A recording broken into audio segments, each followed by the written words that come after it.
It was 1978, and I had just returned from a stint of teaching in Ghana, West Africa, where my parents were missionaries with the Assemblies of God. My sister and I decided to drive to Indiana for Christmas, to spend Christmas with family.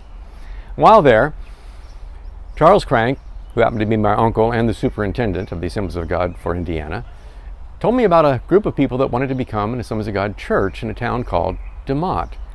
He told me he needed a fill-in preacher for them and asked if I would go up on a Sunday and preach for them.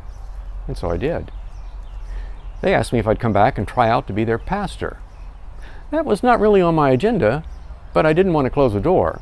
So on a given Sunday, I was to be there, but I got a call from Keith Pettit early on Saturday telling me, "Brother, looks like we've got a blizzard coming. You need to get up here as soon as possible." So as I drove up I-65, I saw a number of Indiana vehicles over on the side of the road because of all the snow. Sunday morning, we all woke up to 2 to 3 feet of snow in DeMotte.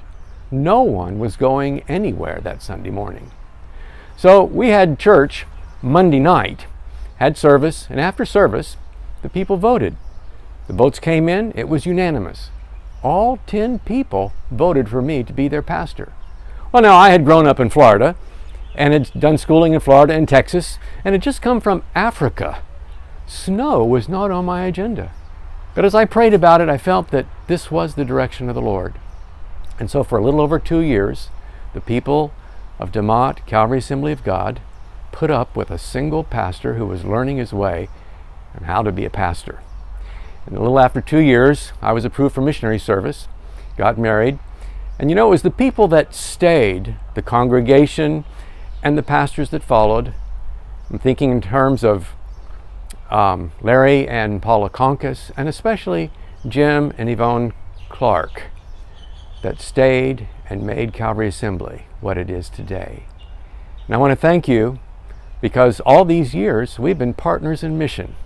Thank you for your faithful support, but we celebrate with you today on your 40th anniversary what God has done. Some planted, some watered, but God has given the increase. To God be the glory. The Lord bless you.